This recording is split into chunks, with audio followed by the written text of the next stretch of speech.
what's up. So in this video I'm going to show you how you can set default description for your videos in YouTube. So whenever you upload a video, you have option to give description for these videos. You can see them below. For all video you have to type them. It's a long process, so YouTube have a shortcut for this one. You have to go to your Creator Studio. Okay, once you are in your Creator Studio, click channel. Here you can see upload defaults. Click there. Okay, this is the upload defaults page. There are lots of settings. This is the description box.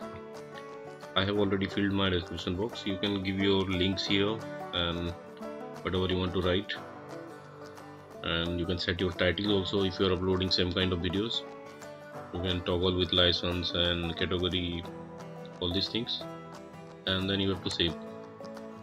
So that's all guys. Whenever you upload new video, now this text will be there by default.